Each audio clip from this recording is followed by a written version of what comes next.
Di Sumatera Barat, khusus untuk wilayah Nagari, itu survei membuktikan Nagari itu akan kehilangan wilayah Nagari. Karena tidak pernah dicatat atas nama Nagari. Apakah tanahnya hilang? Enggak, tanahnya ada. Yang hilang statusnya. Yang hilang penguasaannya dari Nagari. Mengapa hilang penguasaan dari Nagari? Penyebabnya adalah karena dia beralih kepada pihak ketiga, termasuk dibagi-bagi oleh personal individu tertentu di negara. Tanah-tanah yang berperkara adalah tanah-tanah yang belum bersedia. Awak mendapat, orang jangan kehilangan. Nah kalau kini kan banyak pengusaha-pengusaha, investor mendapat, tapi orang Minang kehilangan. Tidak dapat apa-apa, dapat cuma menonton aja.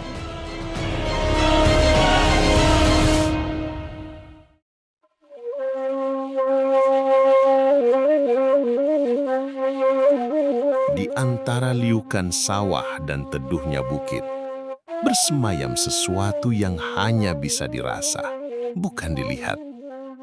Tanah Ulayat. Warisan yang tak tertulis, tapi hidup dalam setiap detak budaya Minangkabau. Di Nagari Sungayang dan Nagari Sikabu-Kabu Tanjung Haro Padang Panjang, Tanah Ulayat dulunya hanya dikenal sebagai milik kaum, dijaga oleh Bundo Kanduang, dibagi menurut adat, dan diwariskan dari generasi ke generasi.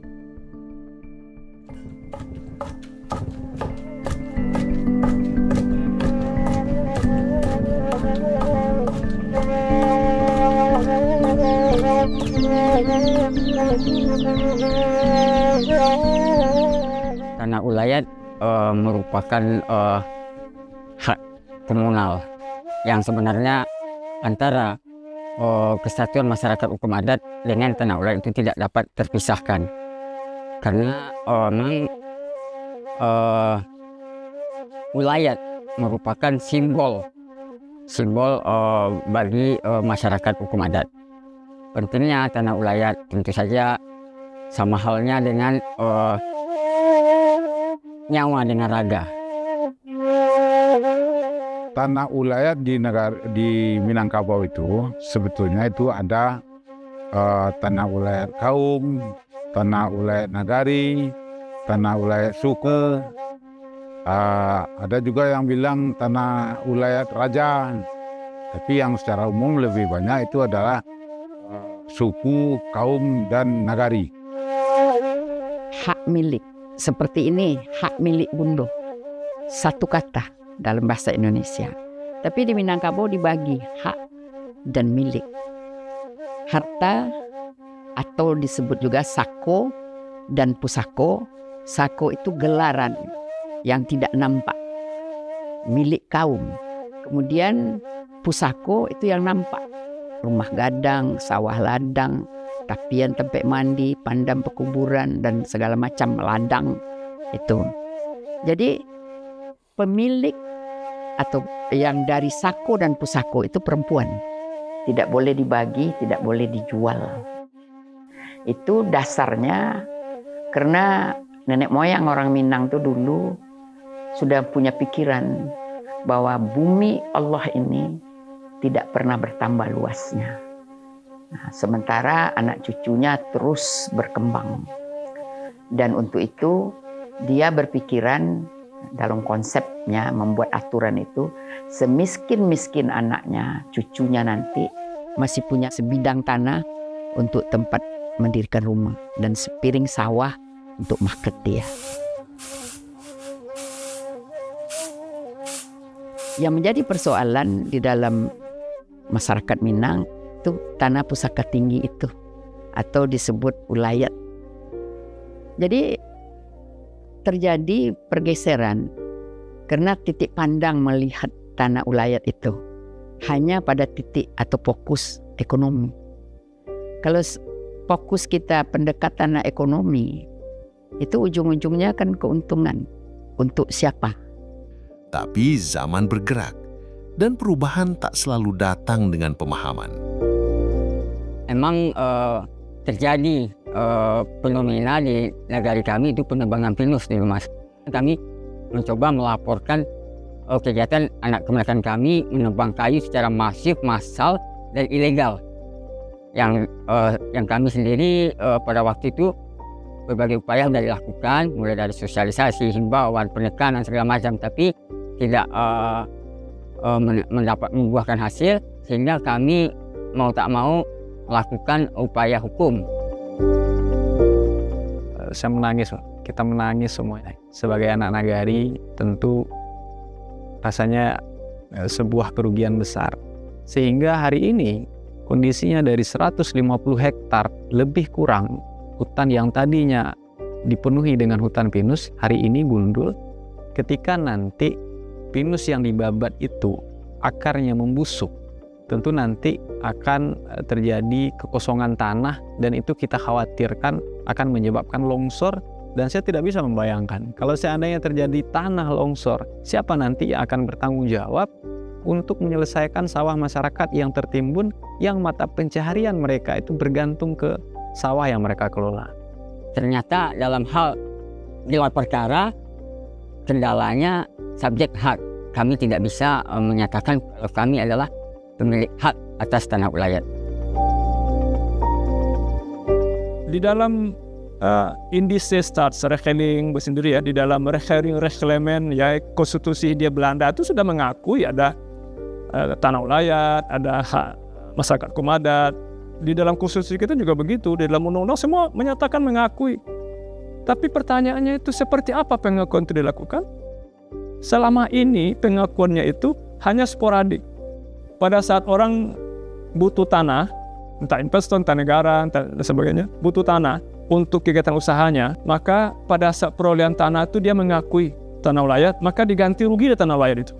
Apa yang terjadi? Yang terjadi adalah masyarakat hukum adat tidak lagi pernah memperoleh kembalinya ulayatnya setelah dipakai oleh pihak ketiga itu. Beralih haknya kepada pihak ketiga, didaftarkan sebagai HGU, sebagai HGB, sebagai apakai, maka habislah ulayat negara itu. Inventarisasi dari tim kami, dari Andalas gitu ya, dari UNAN tahun 2021 itu, di Sumatera Barat, khusus untuk ulayat nagari, karena tidak pernah dicatat atas nama nagari, itu survei membuktikan nagari itu akan kehilangan ulayat nagari. Dari 543 jumlah nagari sebagai masyarakat hukum adat di Sumatera Barat, hanya 219 saja lagi, kurang dari separuh, 30% berapa persen ya, yang masih punya tanah ulayat nagari berdasarkan pengakuan dari Kerapatan Adat Nagari di masing-masing negari itu. Apakah tanahnya hilang? Enggak, tanahnya ada. Yang hilang statusnya. Yang hilang penguasaannya dari nagari. Mengapa hilang penguasaan dari nagari? Penyebabnya adalah karena dia beralih kepada pihak ketiga, termasuk dibagi-bagi oleh personal individu tertentu di negari itu. Jadi pertanyaan itu, kalau begitu, agar tanah ulayat nagari itu bisa dilindungi keberadaannya, diabadikan keberadaannya, tidak hilang statusnya, dia harus dicatat sebagai tanah ulayat nagari. Dicatat itu namanya dilayani secara administrasi pertanahan. Nah, inilah sebenarnya dasar bagi kami untuk menerima pilot project. Harapannya sederhana saja, agar kami bisa mempertahankan tanah ulayat masyarakat adat itu dari orang-orang yang ingin merusak atau ingin mengganggu tanah ulayat itu. Dan hari ini alhamdulillah dengan sertifikat yang dikeluarkan atas nama kelembagaan adat, tentu ini adalah dasar yang kuat bagi masyarakat untuk mempertahankan tanah ulayat yang sudah kita miliki sejak ratusan tahun yang lalu. Yang dilanjutkan dengan penyerahan sertifikat hak pakai nomor 9 dengan luas. Kini, sesuatu berubah, tapi bukan untuk menghapus, melainkan memperkuat. Tahun 2023, tanah ulayat di dua nagari ini mulai disertifikasi melalui hak pengelolaan lahan atau HPL. Apa nama title kalau ulayat nagari itu didaftar atas nama nagari, karena nagari itu bukan sebagai pemilik tanah dan mungkin diberi hak milik gitu. Apa nama title atas nagari itu? Nah, disitulah muncul istilah hak pengelolaan untuk masyarakat hukum adat nagari yang kelembagaannya melalui kelembagaan adat di nagari. Terbitlah HPL sebagai title gitu. Jadi HPL itu hanya sebagai title administrasi dari proses pendaftaran tanah wilayah nagari, bukan mengubah statusnya dari wilayah nagari. Dia tetap wilayah nagari, cuman tercatat sebagai publisitas dia sebagai HPL yang cocok title-nya dengan yang ada di pelayanan pemerintah. Kalau pemerintah membuat pelayanan bahwa ada title ulayat, misalnya sertifikat tanah ulayat misalnya ya, mungkin nagari akan menempuh itu. Tetapi kan pelayanan hari ini yang ada itu kan berdasarkan PP 18 itu kan title-nya itu hak pengelolaan. Jadi tidak hanya negara, tidak hanya pemerintah, tidak hanya BUMN, BUMD yang bisa sebagai pemegang HPL atas nama negara. Nagari sebagai masyarakat hukum adat pun diberi kesempatan untuk menjadi negara di wilayah adatnya. Jadi negara tidak menggantikan nagari sebagai negara di wilayah adatnya, khusus tanah wilayahnya, tapi langsung diambil alih peran negara ini oleh nagari sebagai satu masyarakat hukum adat. Saya melihat posisi HPL itu seperti itu. Karena HPL itu pengertian hukumnya secara hukum agraria adalah hak menguasai negara yang dilaksanakan oleh pemegang haknya. Jadi kalau nagari melaksanakan sebagai pemegang HPL, berarti nagari sebagai negara di wilayah adatnya.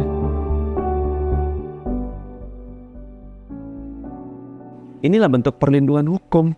Kita perlu, sangat perlu. Suatu saat kita akan meninggalkan dunia ini.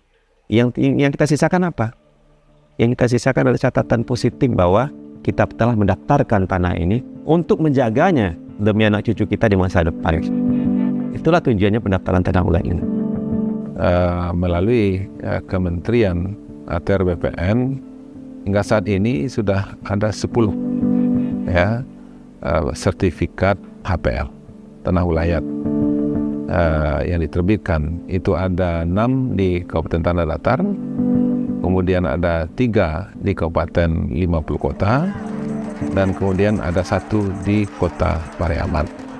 Ini bismillah adalah jalan kita, ikhtiar kita untuk mempertahankan tanah ulayat. Dari itu para nimama, para datuk semua yang telah mengambil kesimpulan bahwa tanah ulayat ini kita sertifikatkan sebuah kesimpulan yang cerdas. Karena tanah-tanah yang berperkara adalah tanah-tanah yang belum bersertifikat. Sungayang menjadi lokasi pendampingan pertanian oleh Kementerian ATR BPN, sedangkan Sikabu-Kabu Tanjung Haro Padang Panjang membangun harapan melalui program ekowisata berbasis adat dan alam. Kita juga membekali sebenarnya masyarakat hukum adatnya bagaimana merencanakan, bagaimana membuat perencanaan terhadap tanah ini. Tanah ini tata ruangnya bisa untuk apa? Apakah bisa untuk pertanian, bisa untuk perumahan, bisa untuk pariwisata. Jadi itu sebenarnya kita mendampingi juga sampai di situ. Jadi pasca penerbitan hak HPL, hak ulayatnya itu pun sebenarnya kita dampingin terus gitu. Itu peranan BPN di situ. Dan kita sepakat untuk mengelola hutan pinus yang masih tersisa tadi, yang masih tersisa sekitar 10% itu, dan hari ini kita manfaatkan untuk membangun unit usaha dari BUMDes kita atau BUMNAK, Badan Usaha Milik Nagari. Kita dirikan di situ unit usaha coffee shop, dan alhamdulillah itu mendatangkan pendapatan asli nagari, kemudian mendatangkan pendapatan untuk masyarakat adatnya dalam bentuk program, dan juga membuka lapangan kerja bagi masyarakat kita. Dengan adanya HPL Tanah Ulayat ini, kita bisa juga membuka kolaborasi asal kesepakatan bersama. Apakah itu baik itu nenek mama, pemerintah adat, pemerintah nagari, pemuda-pemudi, dan juga lembaga-lembaga yang terlibat di dalamnya gitu. Memberikan pemasukan yang lebih besar terhadap nagari atau desa ini, seperti itu. Nah, buktinya dengan adanya Volka seperti ini, tanpa merusak hutan, tanpa merusak lingkungan, kita bisa menghasilkan. Dalam 2 tahun kita udah BEP, kita udah memberi lapangan pekerjaan kepada masyarakat, dan juga kita udah ikut serta lomba juga ke sana ke sini, alhamdulillah dapat juara seperti itu.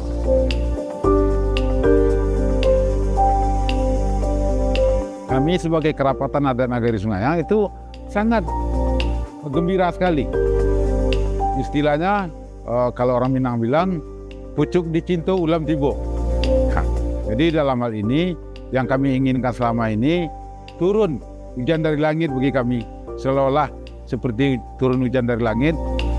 Di situ clear lah, bisa kami melakukan pendataan tanah kami sesuai dengan prosedur, melakukan pengisian daftar isian untuk pendaftaran, kemudian melakukan pengukuran di lapangan yang langsung didampingi oleh masyarakat. Selesai melakukan pengukuran sekitar 2 bulan, kalau tidak salah paling lama, sudah clear sertifikat kami.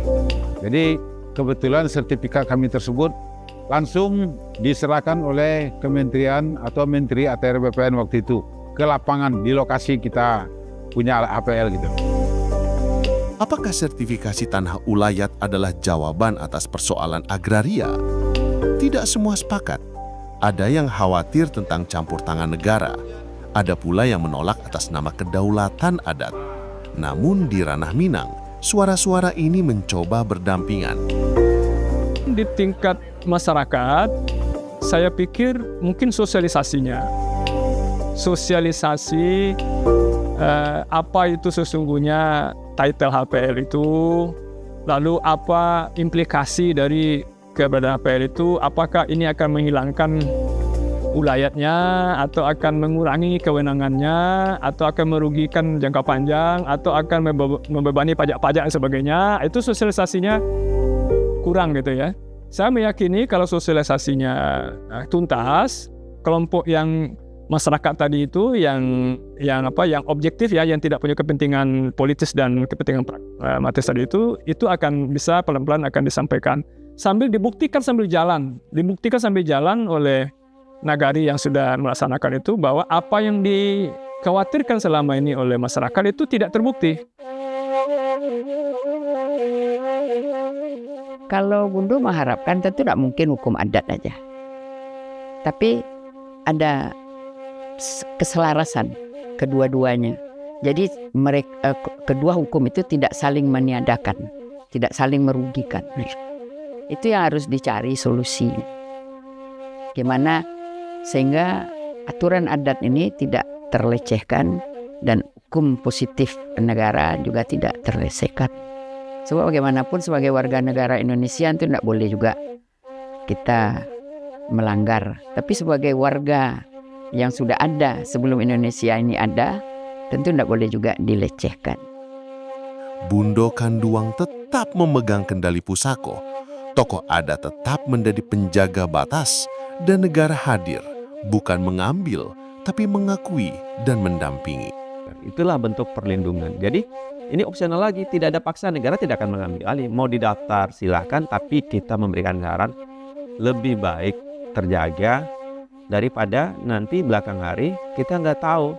Yang ada sekarang mungkin punya niat baik untuk menjaga anak cucu kita tidak tahu apa yang akan terjadi di masa depan. Negara mengakui hak ulayat sepanjang eksistensinya masih ada, di mana di situ kita sudah mencoba bagaimana supaya eksistensi masyarakat hukum adat dan tanah ulayatnya itu diakui. Dengan terdaftarnya tanah-tanah masyarakat hukum adat ini, tanah ulayat masyarakat hukum adat ini akan memberikan dampak ekonomi yang bagus untuk masyarakat hukum adatnya.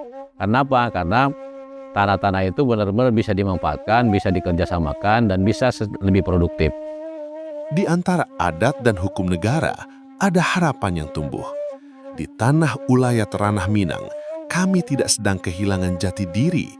Kami sedang merawatnya agar tak sekedar menjadi cerita, tapi tetap jadi kehidupan.